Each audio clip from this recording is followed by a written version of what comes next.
Hi, welcome to Driven by Dreams. Today I'm delighted to have the opportunity to speak with Fier.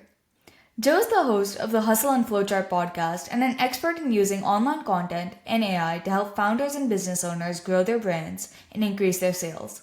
He's passionate about helping entrepreneurs build systems that improve profits and give them more freedom. His journey has gone from constant hustling to promoting smarter, more organized work that supports a balanced lifestyle. Let's jump into his story. Hi, Joe. It's great to have you here. I'm excited to learn more about your journey. Yeah, I'm happy to be here, Anishka, and I love what you're doing here, starting your show off and the mission behind it. Thank you. Yeah, Could you share a bit about yourself?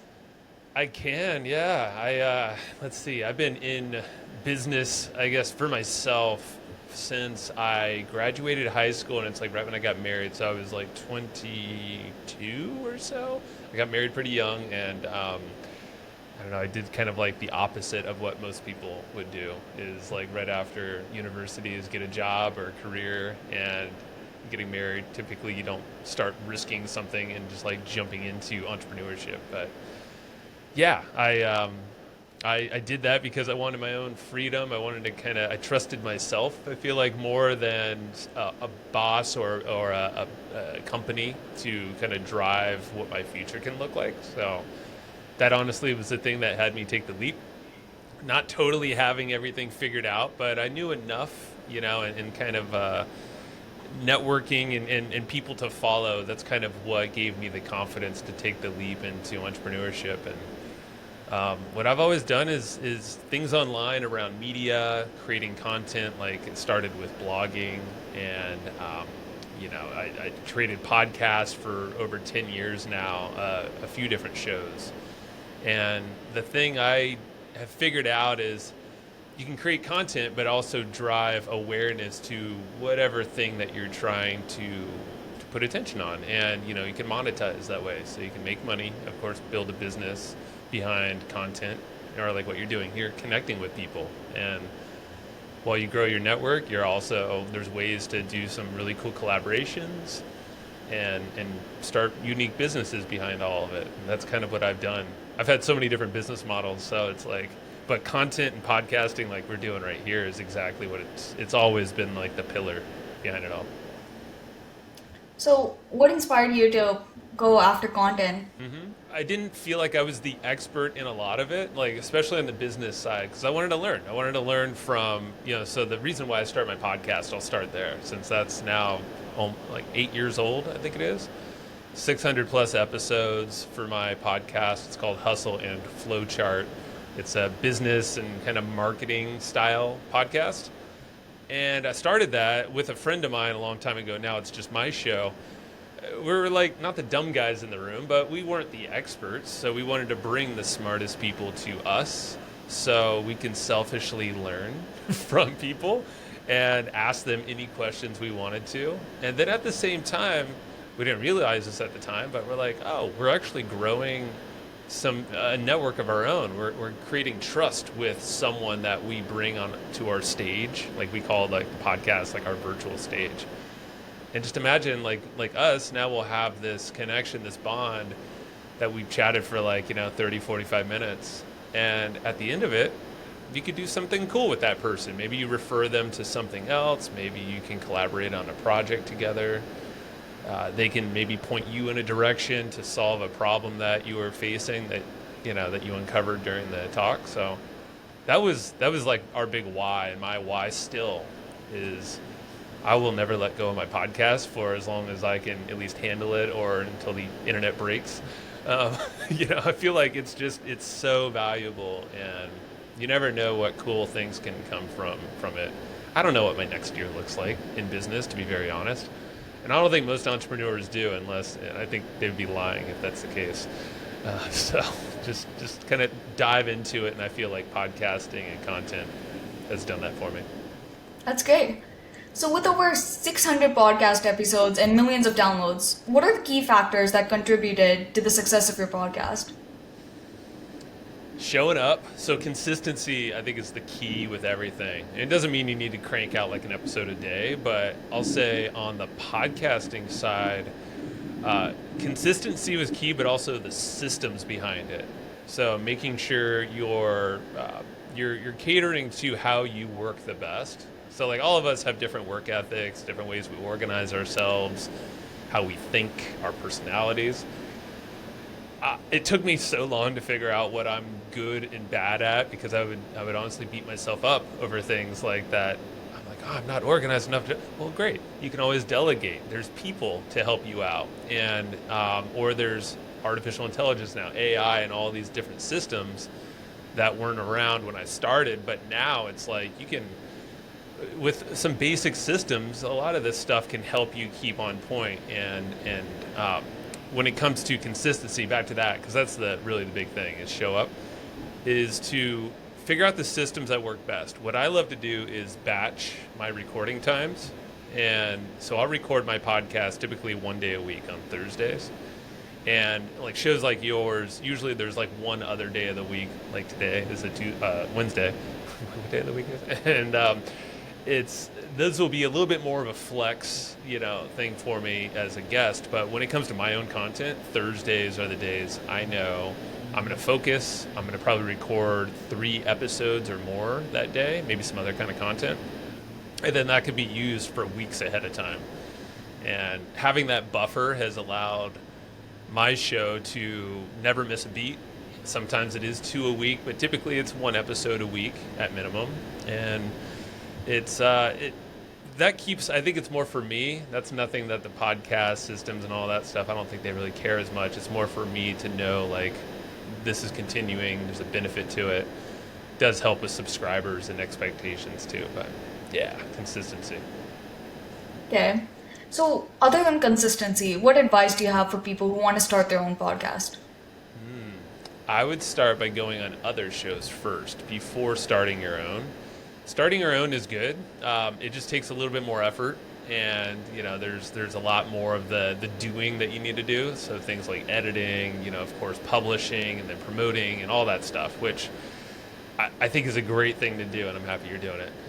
But at the same time, I would definitely go to other shows and start with people who just your network, or ask your network or the people or maybe it's our parents, maybe it's friends of ours for introductions. Because if you put yourself out there, more likely than not, someone's going to want to help you out. Usually that's the case. And if you come prepared, so there's a strategy I called the Dream 100 strategy, and I borrowed it from another marketer named Chet Holmes. I just kind of modified it for this purpose. So to get guesting opportunities, you can also use this to get podcast guests if you want to, is have a list of names. Like, be deliberate. Create a Google sheet is what I like to do, and list the names of people you would love to get connected with. And also on that sheet, say why. Like, who are these lists of names, and what's your intention behind it? And if it's to guest on a podcast, which is where I would start, just so you get comfortable with podcasting and connecting with people, asking questions, telling your story, you got to put in the reps. It's just like with anything. You get more comfortable, and it feels natural. But the thing is, now when you ask for referrals, you can say, hey, here's a list of names. Do you know anybody? And maybe don't start with like the Elon Musk of the world right off the bat. I don't think it's a podcast anyway, or Joe Rogan's or whoever. Start with people that you think your network might know, or kind of right around there. And just do some research. It's tons of ways to research, but I would create that list and share that list, because that's where people start to put the pieces together, and then they'll probably end up referring different people to you, which is perfectly fine, because you're like, yes, the opportunity, that's the phase where you just want to say yes, go guest, and again, ask for more referrals each time you guest as well. That's the key for keeping the machine going, basically, without a lot of effort. Was it natural to you podcasting, or did it take you a while to get comfortable with it? It took me a little bit. I started off with a co-host, which, I bounced back and forth, but I had a co-host for a lot of the time, so that's a different dynamic than me doing my own podcast. But either way, like, it took time. And now that I'm doing things solo, like I interview people, but I also do solo episodes, It took time. I mean, like I said, it took reps to just get comfortable to navigate a conversation. I think the thing that I've gotten better at is better with my words and speaking. I don't think I was as smooth of a talker before. Like I would stumble around. Confidence is a big thing too. Like, I wouldn't suggest anyone to act as an expert, like from the beginning, because that's the big thing that I made sure I was not going to do. I was like, I'm not going to just act like the expert because I have a podcast. Like, I'm going to be the one that at least asks good questions and listens. I think listening also is a thing that I've learned, to attach on maybe a word or something they say and then go deeper. Because like going deeper, most people don't. Maybe it's a comfort thing, or they just don't know how to do it or notice or listen enough. I think that's what stands apart from me, like when I began to like where I'm at now. Yeah, I have a hard time doing that too. Like now that I've just started. And what you just did actually right there is putting in your own commentary. Do more of that. Like that's probably the coolest thing, because what I've found, and not to cut you off at all, but like what you just did there, like I would do more of that. And I do that all the time. Is it's a relatability thing, and then the listeners want to connect with you too. They're not just here for the guest, And so I would recommend, just literally be open with your own thoughts and be vulnerable. More of that, the better you'll feel, and people connect with you. Okay, well, thank you for that advice. Of course. So, how do you stay motivated and focused when facing challenges or setbacks in your business? I feel like I get challenged every day, multiple times a day. So it goes back to why I'm even doing this. Like, honestly, my wife's an entrepreneur as well. We call each other co-preneurs. It's kind of like, and you could be you can feel like an entrepreneur inside of a company as well if you have that freedom. But it's pretty cool when I have a wife, a spouse. You don't have to do that. But her and I talk all the time, and we're like, dang, this entrepreneur thing's pretty tough. And I'm like 15 plus years into it now. Now I'm like, yeah, it's kind of like the only thing I know now and we know. And I would never want to do the other route. Like, I just don't want to have someone else call the shots for me. I love the freedom aspect. And it's not like, hey, I have the freedom to travel the world all the time. It's like, yeah, sure, travel a lot, but it's. I want to have the time. Like for me, I have two young daughters, and I want to be with them. I know that's way more valuable than going hustling hard for someone else. Like I want to do it for me and for my family, and also for knowing what impact I'm putting out into the world. Like I'm really big on what's the meaning behind what we're doing. I don't want to just do it for the money or for whatever. It's like there's a bigger purpose that drives me. Not everyone has that, and that's okay. But that's what motivates me to not just say like, I'm gonna go get a job now. It's like no. That ain't gonna happen. Nice. So, did you start a job when you realized that you wanted this freedom, or did you just know right off the bat that you wanted to be an entrepreneur? I did not know off the bat. My parents were not entrepreneurs at all. So like, I did have a lot of jobs in throughout high school, before high school, during high school, and in college as well. I had a marketing job, which was a construction company, and it was like a good corporate job. And that's probably the path. If I didn't have that entrepreneur bug, I would have just kept on that. I think that's what a lot of people would do. That company ended up folding about a year after I left. So it's probably good that I bailed out before that. I read the writing on the wall. But what I never wanted to get in the time per or dollar per hour trap, and I knew that when I was working. I mean, like Burger King was one of my first jobs. I worked at a shoe store. I worked at a deli. I worked at a whole bunch of different gig jobs, and whenever it was $1 per hour, I was just like, no, I feel so constrained to that. And I know, like, that's where my brain, before entrepreneurship showed up, I was like, I need to get a tipping type of job, like a valet job or a working in hospitality or restaurants. And I'm like, but that doesn't even feel like what I just don't want to do that either. And it wasn't until I met my old partner, business partner, Matt Wolf, and worked for his company, his parents' company, that is. And I saw how his parents were entrepreneurs. They were the first ones I learned from. And I was an employee there. But at the same time, that's at the same time I read the Rich Dad, Poor Dad book from Robert Kiyosaki. So that was the very first business book I read. And that immediately changed my mindset from dollar per hour to expanding that to a business owner, to being an investor, or at least starting to think like this. And all of us can start thinking like that now, but it's just reframing, like don't get caught up in the rat race, is like what they call it all the time, and or what other people say that you should be doing. Like, think of what you want to do and how to expand your value. And that's, once I learned that, like, I just couldn't drop it. I was like, well, shoot, I gotta go build this now. I don't know what it looks like, but I'm just gonna like start something. So that's where content just started to write about different topics. So when you started, how were the initial days? They were, so I always had a job in the beginning, very beginning was like, so I worked for this company. It was a shutter manufacturing company, so like wood shutters.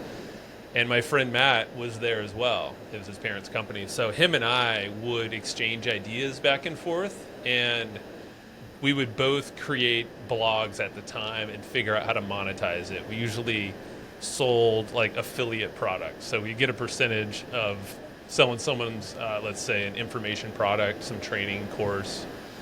Maybe it's a physical product. So that's what we did. We weren't making a lot of money. But at the same time, we made enough to be like, oh, if we did more of that, I bet we can expand it, and keeping focus on it. It was slow in the beginning, and so I'll just say what I ended up doing, the thing that supported me, is I started networking with other people around me who I can help.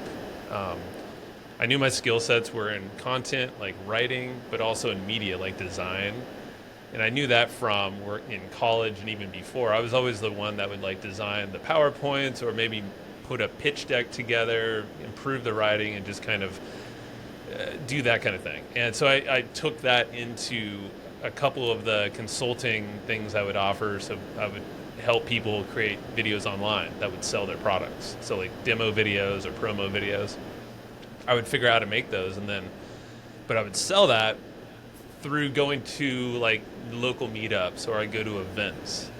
And then, so the early days were a lot of me doing that. I would like go locally, I would travel around the country, and I knew if I would break even on that travel or whatever that time I took or expenses, usually it just took one client, and I knew I'd break even, maybe even make a lot more money.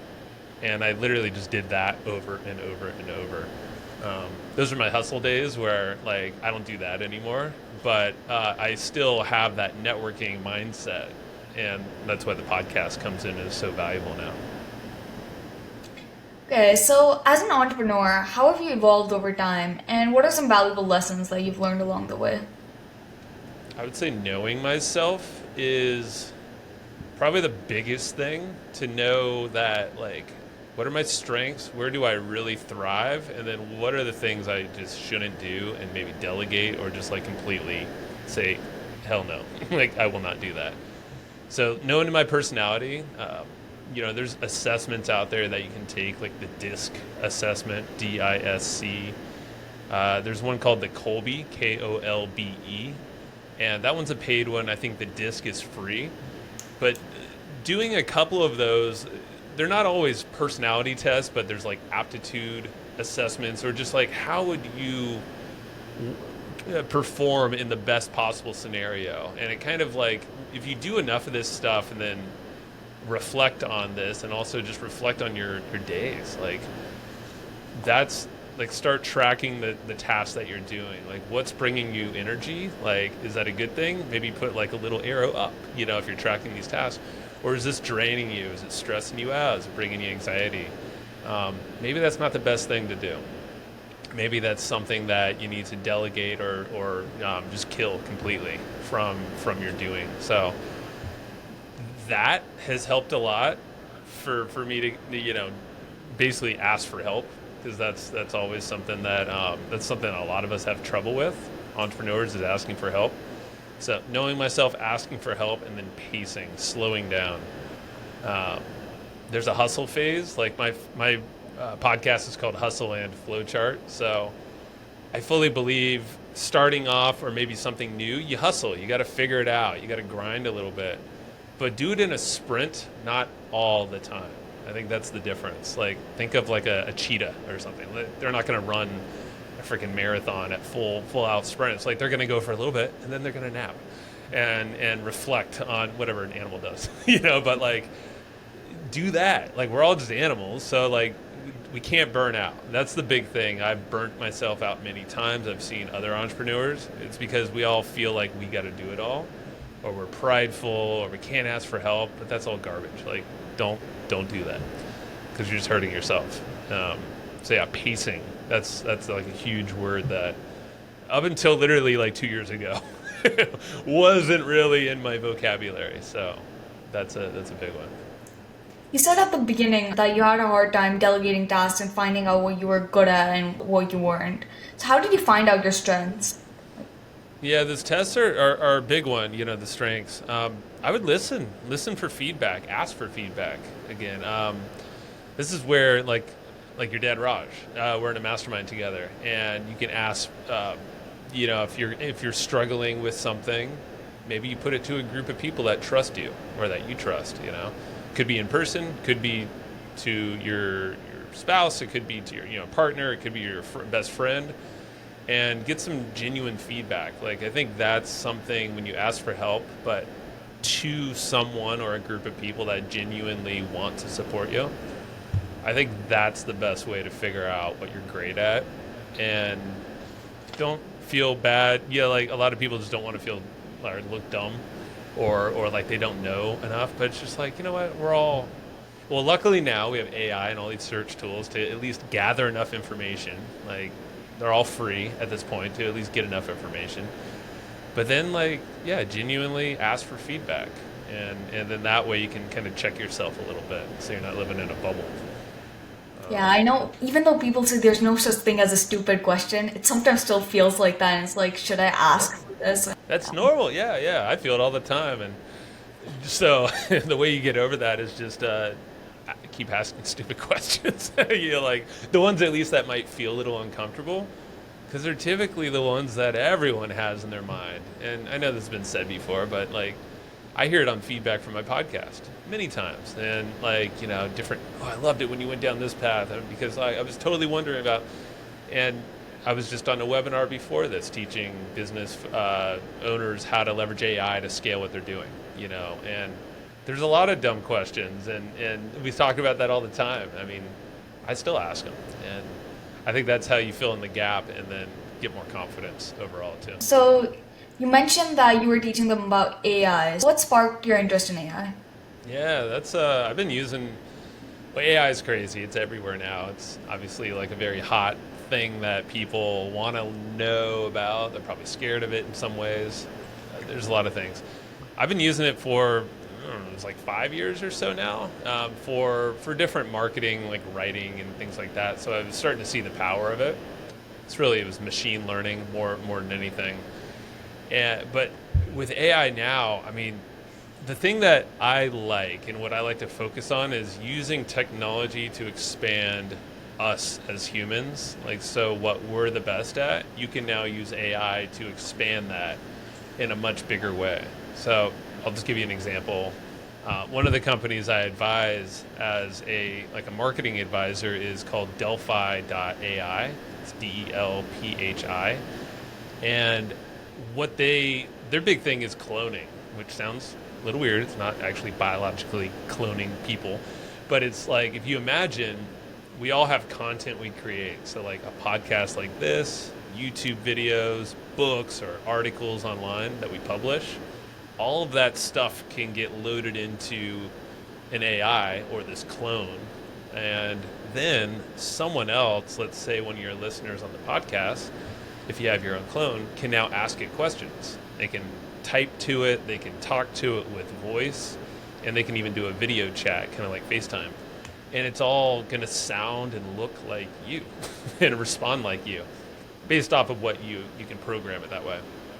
And what that's doing is it's literally leveraging our best human abilities at scale, making it 24/7. You can scale it to, it's like a different type of content if you think about it. You can also monetize it. You can grow an email list. You can do all sorts of cool, impactful stuff with it. So in a nutshell, that's kind of why I like AI, is that it expands the best of humans. It could also expand the worst of humans. So like, that's obviously not the reason why I'm in it, but it's the thing that to think about. But it's like the most powerful tool I think we've had in our lifetime. I mean, you had like the internet and all that stuff to connect us, social media and whatnot. But now you have this AI that's like, holy crap, this intelligent tool, and it's a tool. So you just got to figure out how to apply it. Other than cloning, what emerging trends in digital marketing and AI are you most excited about, and how do you stay ahead of the curve? Yeah, podcasting I'm still bullish on.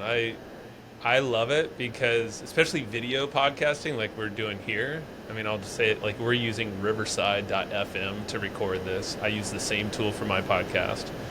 And this is capturing your video, it's audio, it's transcribing, it can create the show notes, it's using a lot of AI behind the scenes.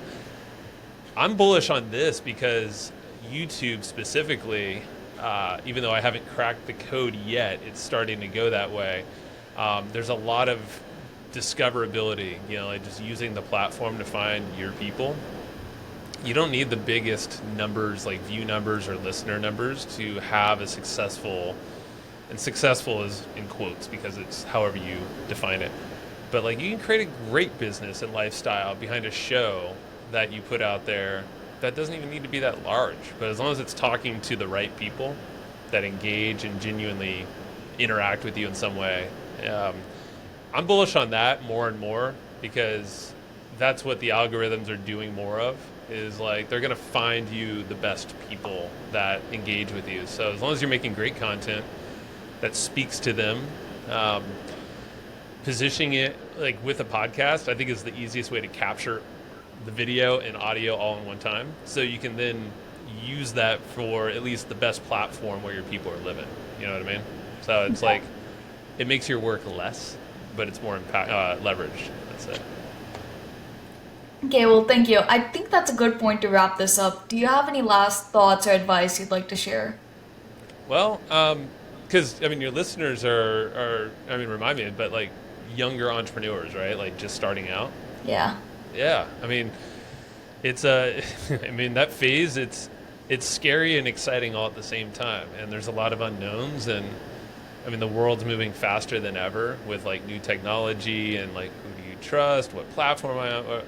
I'd say the best advice is to find your people, like I mentioned before, and figure out how to give value, be useful, and don't hold your best stuff back. Like, don't feel like you got to guard yourself or like, oh, I got to sell this. I can't share it publicly with everyone, like on a podcast. It's a perfect way to teach some of your best, whatever things you've learned. Maybe it's learning from someone else, but you put your own spin on it. And that's what will attract the right people to find you, and always ask for referrals. Like that's where like ask for people to guest on their shows, give your best content, whatever that might be. Help people, and just don't hold back. Okay, well, thank you. I've truly enjoyed and gained a lot from your experiences. So I really appreciate you taking the time to share your insights with us. Thanks, Anishka. Yeah, this is great, and thanks for the invite on here. And keep it up because more people need to hear it. So thank you for doing what you're doing. Thank you.